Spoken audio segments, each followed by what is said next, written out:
Welcome, everyone, to Northampton Neighbors Speaker Series. I'm Mark Carpel. I'm on the board of Northampton Neighbors, and I'm part of the group that organizes these talks. And I'm delighted to be introducing today's speaker, Yasmin Chin Eisenhauer, Executive Director of the Amherst Cinema Arts Center. A quick word about a coming attraction. On December 5th, Aaliyah Nestby will talk about trans health and advocacy. Now to our featured speaker. Yasmin Chin Eisenhauer has more than 20 years of visionary leadership in film exhibition, festival production, and educational technology. As executive director of the Amherst Cinema Arts Center, she has significantly expanded delivery of the center's mission and reach by strengthening connections with academic and community partners and amplifying the work of underrepresented filmmakers and emerging artistic voices. And she has enhanced educational programming through innovative series like Cinema Seminars, that's where Nina gives her talks, which provide a forum for creative professionals to talk about the craft of filmmaking. Under her leadership, Amherst Cinema was one of only 7 independent theaters across the country to participate in the Sundance Film Festival's Satellite Screens program, which allowed them to showcase a selection of films during the festival's closing weekend of January 2022. Before starting at the cinema, Eisenhower led Smith College's learning and design team in the exploration of new media and emerging technologies, served as director of acquisitions and distribution at Film-like Producers of the American Black Film Festival, and oh yeah, she has co-authored over 400 lesson plans for the New York Times Learning Network. Yasmin earned her bachelor's degree at Smith College and a master's degree in educational communication and technology from New York University. She lives in Amherst, Massachusetts, and enjoys getting lost in a good story. Take it away, Yasmin. Thank you, Mark. Let's see. Okay. Share screen. Okay. Just want to confirm that you can see my screen and you can hear my voice. Perfect. Well, thank you so much for having me. Thank you so much, Mark, for that very warm introduction. It is such a pleasure to be here this afternoon with all of you at Northampton Neighbors. And I listened to your opener and I think that I might become a fan and join your talks because how wonderful that you do these and you offer this for the community. And I think that in hearing your introduction, there is a lot of synergy between what you do and what we do. I really do see Amherst Cinema as a neighborhood place and meeting spot that does a lot of what you do, which is about taking care of people, helping us stay engaged and connected to one another, and just being a place of joy. So thank you for having me. And Nina, who is behind the scene masterfully doing all the things you do, thank you also for your time. So yes, Amherst Cinema, for those of you who are not familiar, we are a 3-screen nonprofit art house theater in Amherst, Massachusetts. We are not one of a kind, but one of a kind within a 50-mile radius.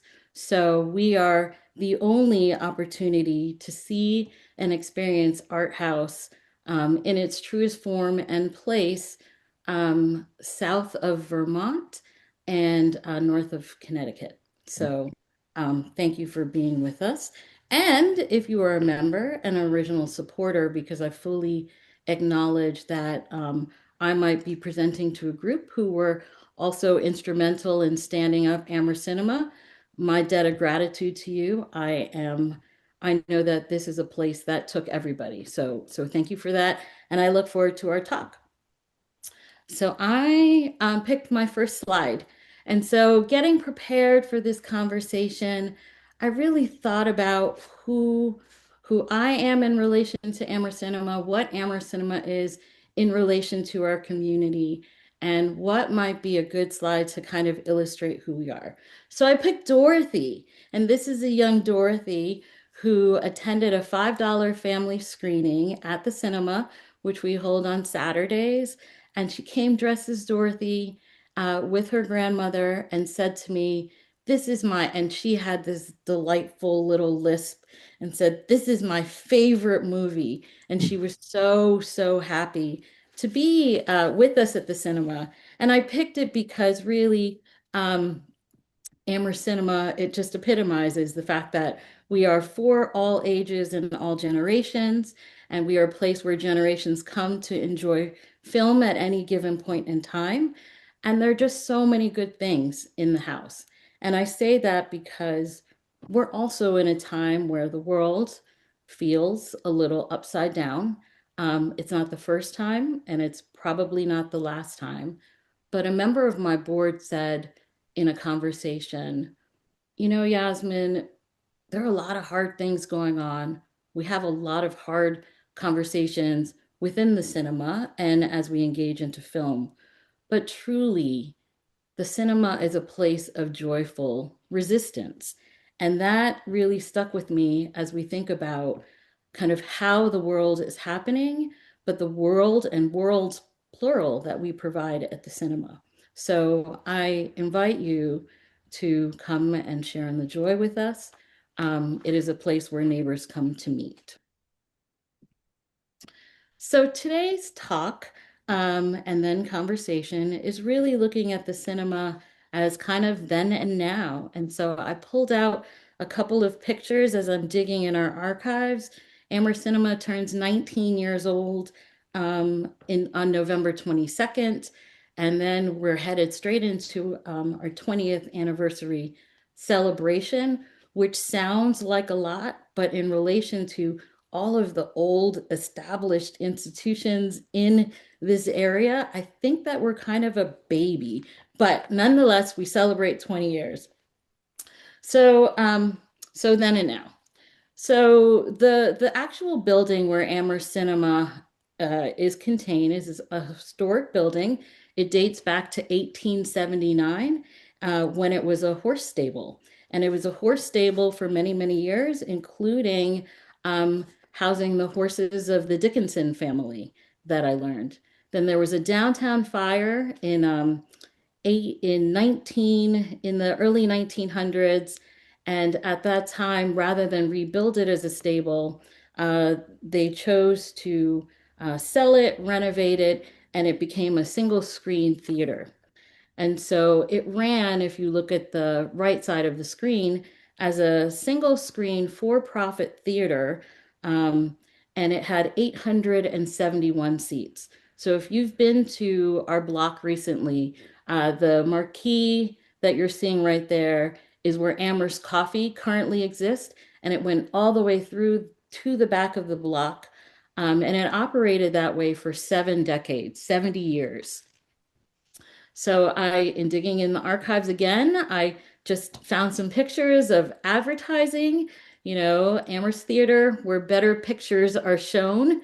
And Mhm. I would argue that today we still carry forth that spirit of better pictures, good pictures, wonderful pictures.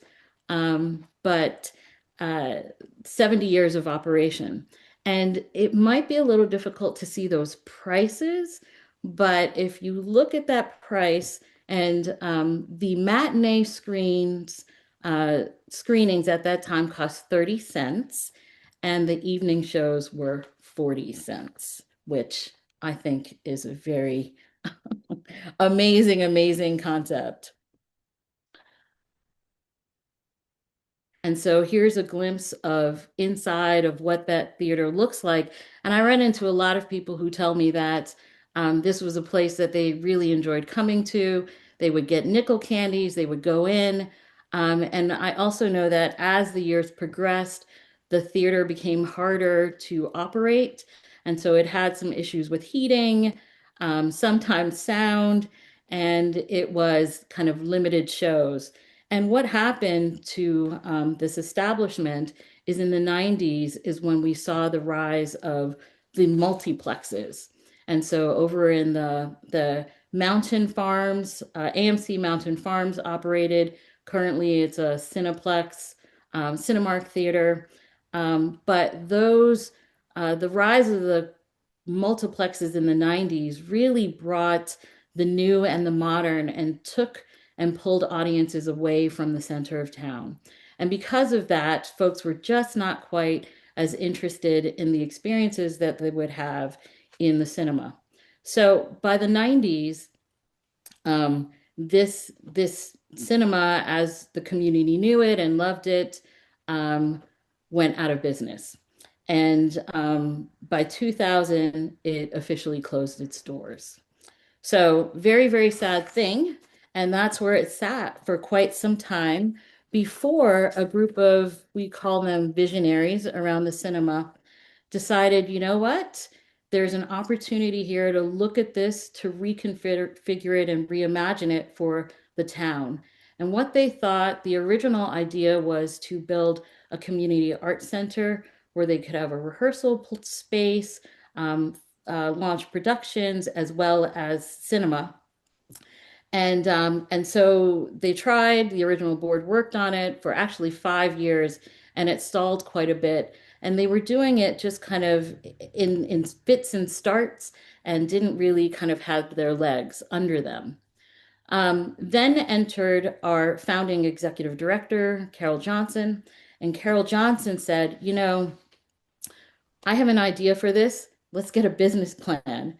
And so Carol Johnson stood up and got a business plan so that this would no longer kind of be the eyesore in the center of the community. She gathered people to really secure some initial gifts. And most importantly, she brought on Barry Roberts, who was a developer at the time, who agreed to build this next incarnation of the cinema into what it is today at cost, and also guarantee the construction loan for the organization itself, which was a major turning point in the history of the cinema. He had one condition, and his condition was that they couldn't wait for all of their funding to come in, that they had to get started, and his ambitious goal was 6 months. So here's an image of the first shovel that went into the ground. This shovel went into the ground in 2001. And on the left is Barry, and on the right of him is Carol. And you can see where they really dug into the earth and then also added two additional kind of wings, which made for our main theater and some cinema offices. And so that's what it looked like. So together, business plan, rescued it from the auction block. And in November of 2006, we opened up as a 3-screen theater featuring both mainstream and independent film. And then in addition to that, the front part of the cinema was turned into retail shops. So what you see there now in terms of Go Berry and Amherst Coffee and some other really beloved spaces. So yes, big appreciations for Carol and Barry and all that they brought. And so here we are at November 22nd, 2006, when the cinema opened. It was this beautiful space that was filled with all kinds of community. And and at the time we opened it, Carol opened it, or the board opened it with $200,000 in their pocket and a wing and a prayer for a $3 million project. And immediately it was embraced by, and as I said, for the community. Within months of opening, there were 900 members who had joined. There were a number of gifts that rolled into the cinema, including a $50,000 check that was completely anonymous with the note that said, I love what you are doing on every level. P.S. This gift must mean completely anonymous. So I have no idea who this person was. I personally, kind of shifting over to my story, moved to the region in 2013. And when I moved here from the Washington, D.C. area, which had so much independent film, this place really was my landing spot and my happy space. And it was just, I watched many, many movies. In fact, I would take the day off from work. I would go to the corner, get some dumplings, have myself a dim sum lunch, and enjoy movies in all of the houses, and really, really, really appreciated the role that it played. Late 2019, I had always kind of been peeking at Amherst Cinema to see what is going on there and, were they hiring? And I noticed that they were hiring for an executive director. I put my hat on, but at that time, the screens were dark because we were in the middle of a pandemic. But I knew the cinema that I loved, and I said, I'm all in. I have what it takes to run it. I have ideas and vision, and I know that the organization itself, I believe in it. Let's go. So I was hired, and let's see. Wait. Oh, this is how it started. I just first movie that we ever showed was The Queen, and then we celebrated our 10th anniversary. So this was the how it's going. Amherst Cinema really hit its stride and did so so well. And this was my first day of work at Amherst Cinema. My first day was January 6th, 2021. I was hired remotely, and that's what my desk looked like. In fact, that's where I'm sitting right now, behind the wall, and that's a picture um, outside of my window. Um, our important treasure at that time was part of the pandemic. And during the pandemic, we had to shutter our theaters. Our staff was kind of a skeleton crew in terms of trying to figure out how do we pivot from from in-person exhibition to online. We banded together with some art house theaters. We did it in this very clunky way. It will never be our primary mode of distribution. And we just imagined and dreamed of when we could actually start that theater again. But I'll never forget this moment because my husband, who works for the federal government, came running down the stairs as I'm sitting on my very first staff meeting and said, "They're storming the Capitol." And I was like, this is not how I want my first day, the tone of my first day. But it really did kind of set the tenure and tone for kind of the days to come. January 6th, 2021, and that whole year was really challenged for the cinema. And as we think about the effects, some of them included not just the movie-going habits and people being afraid to be out and about, but the movies themselves. The pipeline for films were stalled. Folks were not releasing, and we were just trying to figure out how do we make this business go. It was also a time that we had kind of shrinking theatrical windows for any film that was there. Typically, a film will be in the theaters. It will have a nice 3 month lead before it becomes available on home media. And this was a time of, we call it the Wild West of cinema, where kind of anything was going. And in fact, we started experiencing the rise of streamers. And so I feel like I shouldn't name them, but we know what they are. We know who they are. It's the rise of kind of streamers that were not just companies in and of themselves, but they were kind of verticals as part of larger corporate entities that were testing and trying out. And so these kind of three things really became um, major challenges for us. In that time, the cinema had to figure out, who are we, right? We were all trying to figure out who are we as we were, tucked away in our homes or first responders in the world, just trying to think about, what it is that we do and how do we do it. We were running private theater rentals, and that meant that small groups of 5 people could come to the theater, bring in either their own film or play from one of our limited selections. They paid on a sliding scale, but really it was tiny parties, one theater a day. And we knew that that was not a sustainable model, but it was a model that was at least bringing in some revenues to help us get through the time. One of the first things that I did when I came in was, as we think about the mission as a place that serves as a cultural and educational resource for all, was I said, we need to end this program.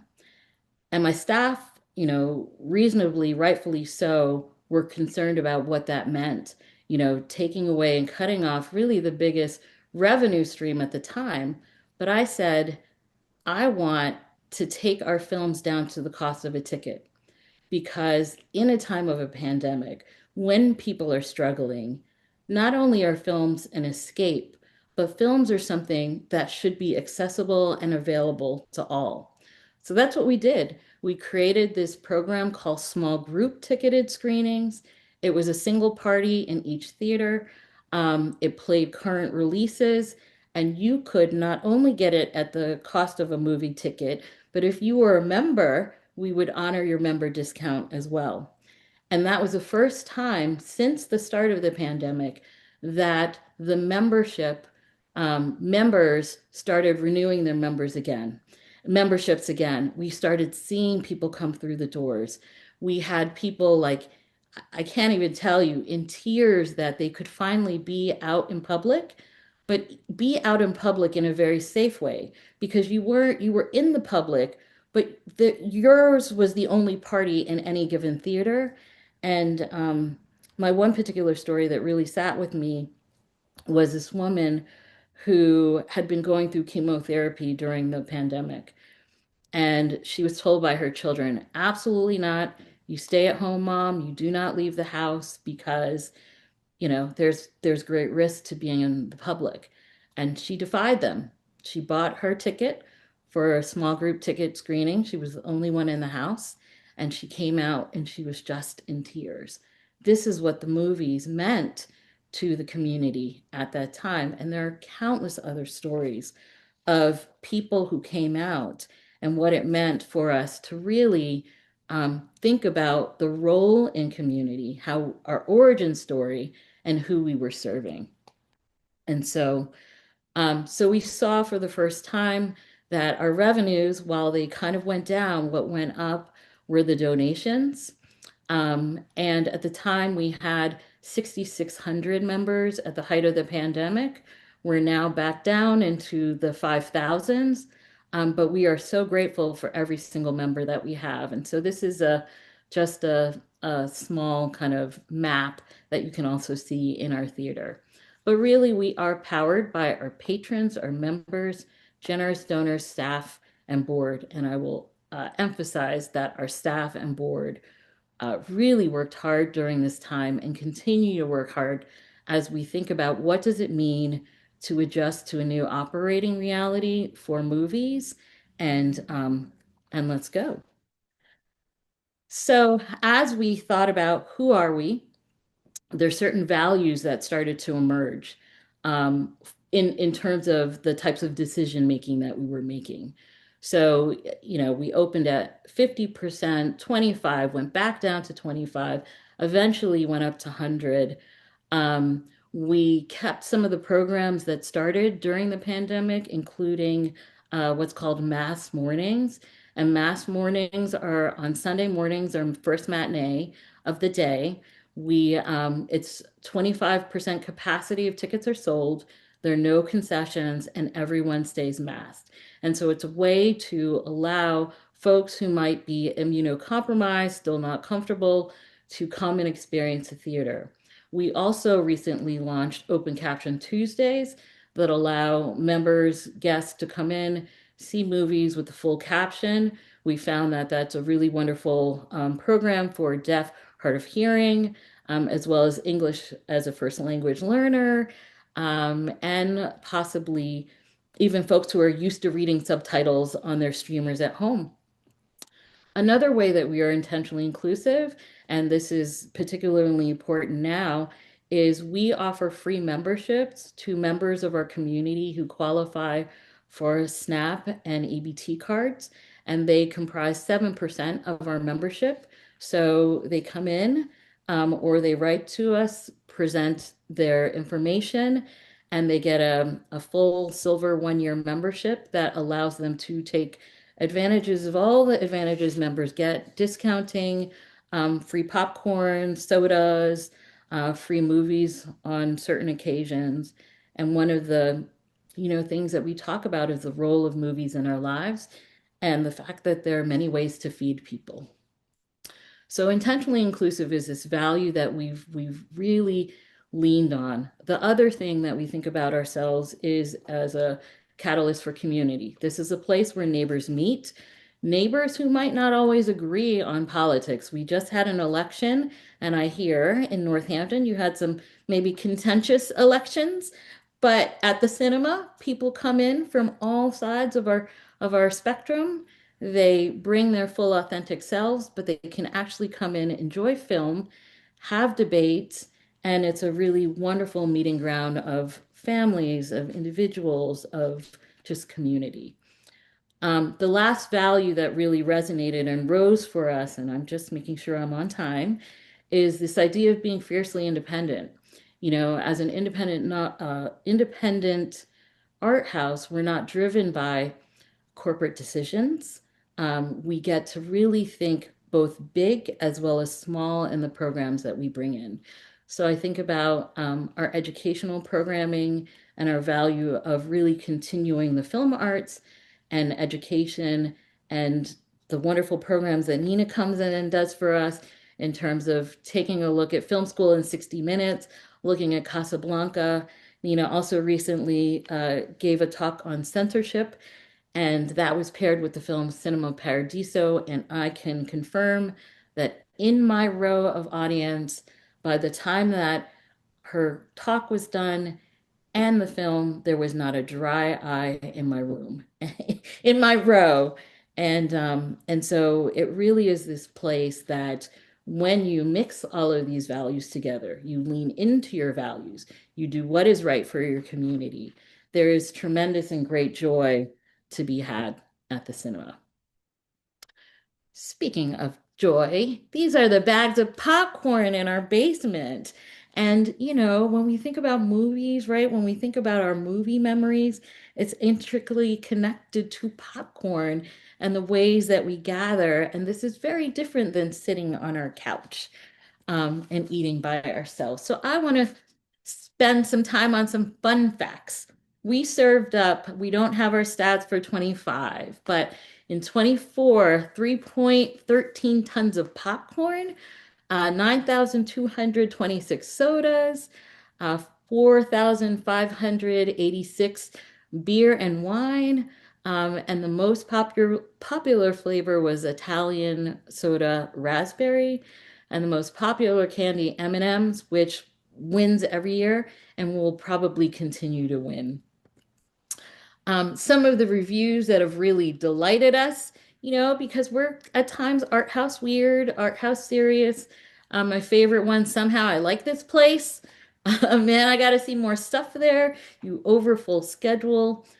Seeing a movie in this theater is like coming home. And most of the time, I'm not sure exactly of what experience I'm going to take away with, which is refreshing. And so when we talk about being non-corporate and we talk about the role that we have in community, as well as just impact on individuals, it really is great. Oops, hold on 1 second. Okay. So we've got our values, we've got our wonderful people who stand us up. We are all about our program. We show first run films and special events. And here is another plug for Nina, who is currently one of 3 films into our Pre-Code Classics series, where she will be talking about pre-code classics, pre-code, and then showing some films that were daring in their time. And I invite you to look it up and potentially come and join us for that show. I also want to give a nod to our programming team. Programming happens by 4 people, 4 key people at the cinema, myself, Alex, George, and Connie, who is a local um, business owner in the community who runs balcony booking. And through her company, she books films for art houses all across the country. Between these four people, plus our guest curators, such as Nina and others, we run and show 200 films a year, 365 days a year. Just a sampling of some of our events. I won't make you read the screen, but we have some original series. Then we have series that we bring in that are kind of programmed internationally, such as National Theater Live. We have our educational program. And as I mentioned, we are very much committed to access and inclusion at the cinema. And so these are some of the films that fall into that. And I'm going to go at a little bit of quicker pace, and I'm almost done here, promise. Um, so a couple of things that we've had to do in these past couple of years that have been kind of challenging for us. We have replaced all of our projectors. Last year, we replaced every one of our screens in our main building, as well as our solar panel that had over 100 panels. It was a real delight to be able to welcome Carol, who served as our founding executive director for 13 years. We renamed our big theater after her. Her family came and joined us. And this is Barton. Barton, who is our board chair emeritus, who maybe is part of this community. Mark, I'm not sure you could tell me if that's the case, but the cinema has and is recovering. It's more resilient. It remains joyful. And we've got some great films coming up. I invite you to come see our films. And with that, I thank you for your support. I invite your support. And coming back to my friend here, I will conclude by saying there's no place like home. Mhm. Nina, we do have our handshake video, which is the last thing that I will show you, and then we can open it up for your questions. Hi, how are you? Are you a member of the cinema? Am I what? Are you a member of the cinema? How did you know?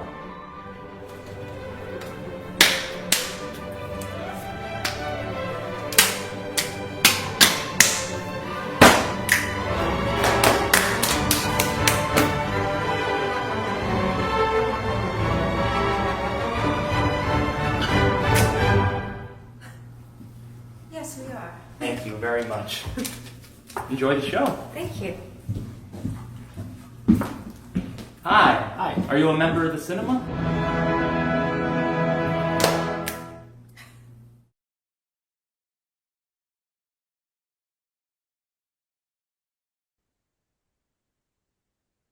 Okay. Oh, thank you, Yasmin. That was terrific. And I will say that I remember the old Amherst cinema, which had a kind of a scruffy grandeur to it. Um, but let's see if there are questions or just thoughts, observations about movies that people want to share. And people are now free to unmute themselves. So if you unmute, I will see you and I will spotlight you. And the first person is Jane Fleischman. So hold on, Jane. Sure. Okay, there you are. Hey, hi Yasmin. Thank you so much. That was fantastic. Oh, thank you. I love Amherst Cinema. I'm a member. In fact, I was there 3 times in the last 10 days. So, and I can't say I love everything. Like last night was a little weird, the Jetty film, but other than that, I just am so happy that I get a chance to see it. I have a big question for you. Yasmin, I love the history. I'm a kind of a history buff, and I, like Mark, remember the scruffiness of the older version of Amherst Cinema. But I'm worried. I'm worried about Amherst Cinema because you are dealing with federal cutbacks. You had to close the studio, the little studio theater. I worry about that. I know there's some quadrant where you have to have a certain number of screens in order to do okay. So can you just tell us a little bit about how you're doing financially. And, I know that membership is really important, but more importantly, like, how are you all feeling about the future these days? Yeah, so I thank you, Jane. Thank you for being a member. I really appreciate your question, and it's true. 2025 has been a really tough year. Continuing again from my tenure and my start date. One of the things that I'll have to say is that as a staff and a board, we're so much tighter these days. When I first came on, the rate of burnout was tremendous. We had a lot of kind of exodus of the longstanding staff. It was a lot to hold up the cinema. But all of these things, in terms of being here and in community, these things don't happen. And so there are three things this year that I really like to think that we leaned in on as kind of what our focus was. The first is safeguarding what we love. And so we did have to make some hard decisions. We made some operational cuts in terms of reducing non-high traffic showtimes, and also uh, sunsetting our studio theater in order that we could reconcentrate the efforts on the main building. And so we did that, and it was hard, but it was very calculated, and we knew that we were doing that going into 2025. We had an NEA grant of $20,000 that was terminated in March for our Bellwether program, which is the experimental program, which, as you say, you're gonna get your weird, um, on the edge of storytelling, fantastic programs out of there. And so safeguarding what we love by really being responsible stewards financially in that building has been great. And I will also say that the community really stepped up in terms of um, helping to make us whole with grants this year. So we are looking for alternative sources. We are coming up against our 20th anniversary and hoping that we can use that as a year to really build some momentum, reminding people that all of us did this together. And in fact, we turn 20, but the building was founded in 1926. So it's been 100 years of cinema in our community, which I think is significant and can't be lost. The other two things that we've really done is focus on partnerships. I served on a governor appointed committee to really look at and advocate for the creative sector. So we know that these things have to also happen at a systems level in terms of really protecting and identifying what is important and needed in the cultural sector across the Commonwealth. And then, lastly, just leaning into our programming and our independence. And we know that, one of the things Carol had said, if we build it, they will come, continuing to offer programming that is different, that is not different, that is happy, that is challenging, but really meaningful to our community. So thanks for that question.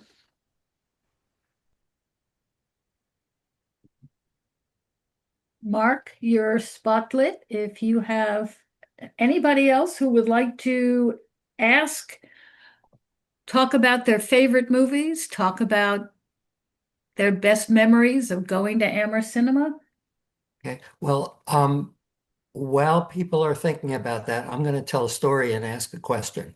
Um, I'm a huge fan of the Amherst Cinema. I was a member for a million years. I am a member.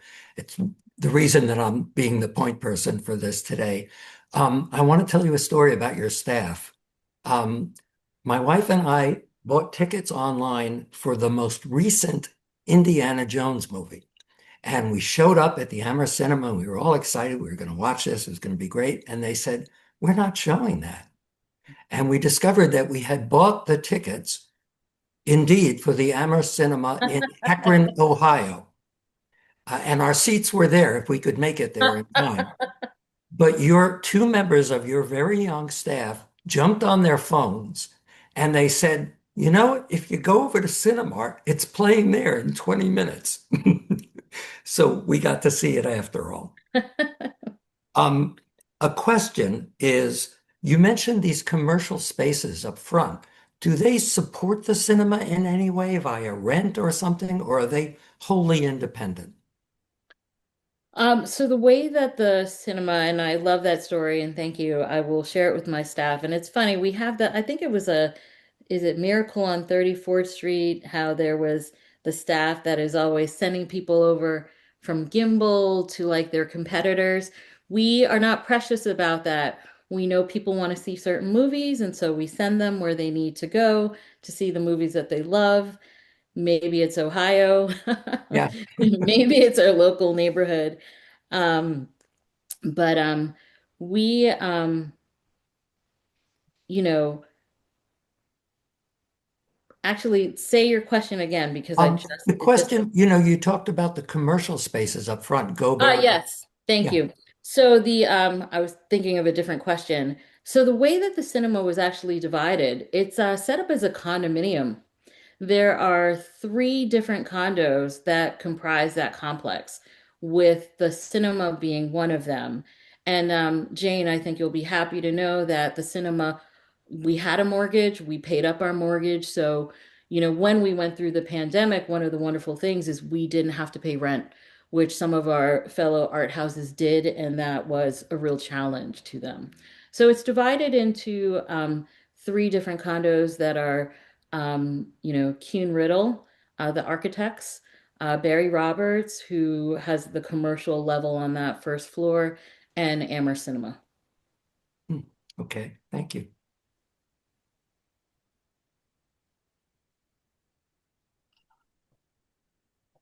So again, if people have questions or anything they want to discuss about movies, um, raise your hand digitally or physically, and Nina will see you. Yeah, or tell me your favorite movie. It doesn't even have to be at Amherst Cinema. You can be selfish and tell me your favorite movie, and maybe it might make it onto the screen. I'm always listening. Well, I am going to ask a question. I don't usually do this during these meetings, but I am concerned because when I go to Amherst Cinema, most people have hair the same color as mine. And I worry about the younger generation who are watching on their phones Mhm. and their laptops and they're streaming, not just because it will affect the business at Amherst Cinema, but because for time immemorial, communities have sat around sparkling lights, whether it was sitting around the campfire and telling stories, or going to the theater with lights on the actors. And there's the communal aspect of going to the movies. And I would hate to see that being lost. So, that being said, what, if anything, are other art house cinemas doing things? I know some of them serve meals. You can eat and watch the movie. There are other ways of getting people in. So I'm just wondering where you see the whole communal going to the movies. What's going to happen? Yeah, so that's a good question. And I invite community to think about this with us, right? Because I think that it is a problem that we all solve together. So theaters nationwide, independents as well as commercial, have seen 20% reduction in terms of audiences. And part of that is because of the different models of how films are being released, as well as the streamer platforms. You're absolutely right in terms of audience behavior changing. Traditional art house tended and tends to be older.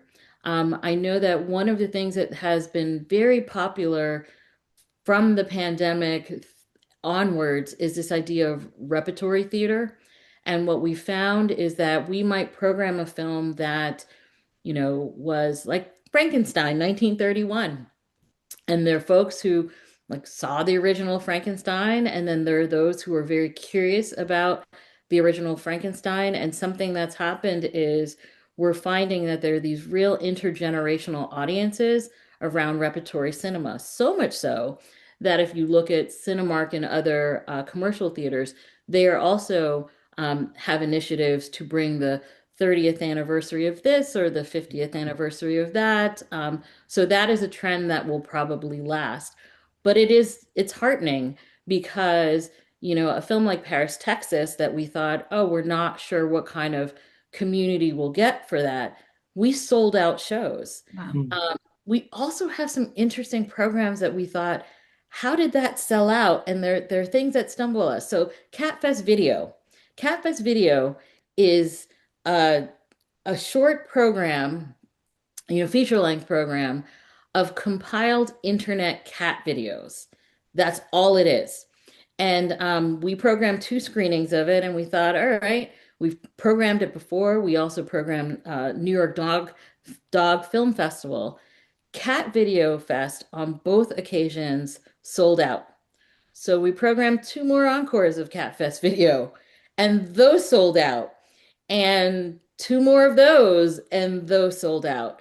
And there is this real joy of things that are different being in the theater. But these are all videos you can scroll and find on your phone, but compiled and put together in a way that people really enjoyed. And so big screen classics do it, films that are very popular from the film festival circuits.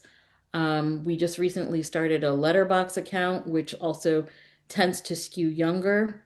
Nina, if you're at our theater at 9:45 on Fridays, our late night cult, those are pretty packed. We saw Halloween on Halloween last week. That was really fun and packed. And we show real culty films like, when Jaws was re-released this summer, we counter-programmed, and it's a lot of counter-programming, this film called Hot Spring Shark Attack, which is about sharks, these and it's just fun culty things. And so you program with our youngest $5 family film to your college age, who are a big part of our community, to kind of maybe the more traditional art house. So we're trying our best. And I'm grateful that we're not seeing the same trend of 20% of commercial theaters. We're probably at any given time in the 10 to 15 range. So we are holding on to our people as much as we can. But long live cinema.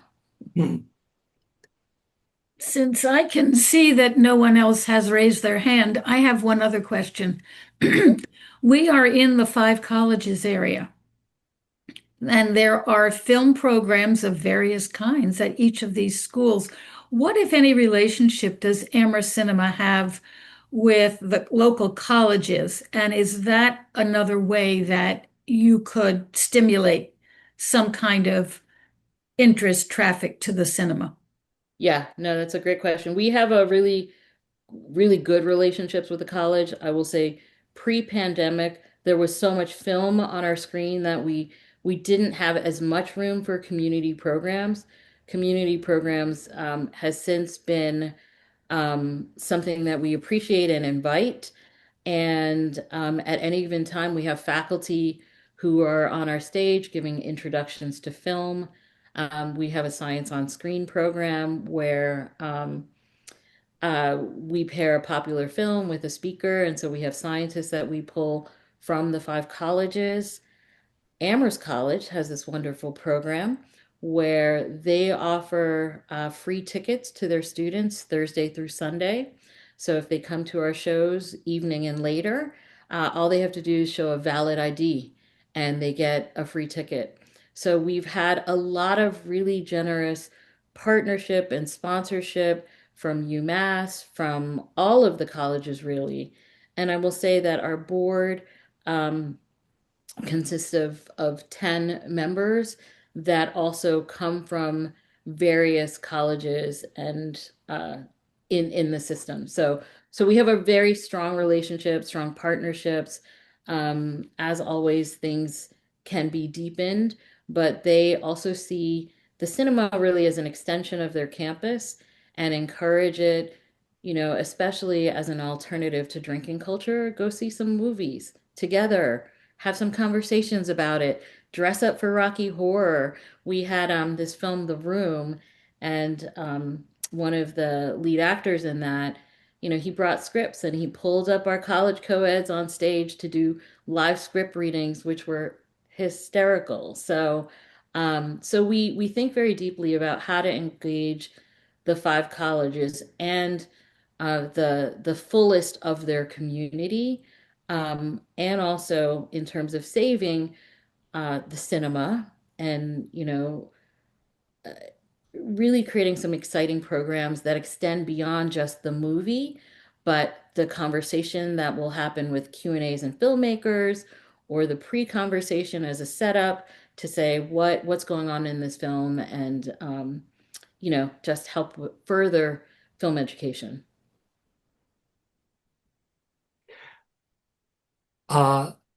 So I I want to thank you for talking with us today. Um, I'm so impressed with what you have done, the directions you've steered Amherst Cinema into. At Passover time, Jews sing a song, Dayenu, and basically you're talking to God, and what you're saying, if all you had done was taken us out of Egypt, that would have been enough. But you did more than that. And my feeling is if all you did was bring the films that I used to go see at the Thalia Cinema in Manhattan in the 60s and 70s, that would have been enough. But the diversity, the variety, the outside the box creativity of the programs that you've developed and that are going on at the cinema are really, really impressive. So thank you. Thank you, Mark. I appreciate that, and I also share it with my whole team. I mean, Amherst Cinema is really more than me. I am ED, but we've got really a wonderful staff and board who work really hard and are very passionate about this work. So thank you for that. All right. Thanks for coming today. I think that's it. Take care, All everyone. right. Thank you. I appreciate it. Take Bye-bye. Thank care. you. Bye-bye.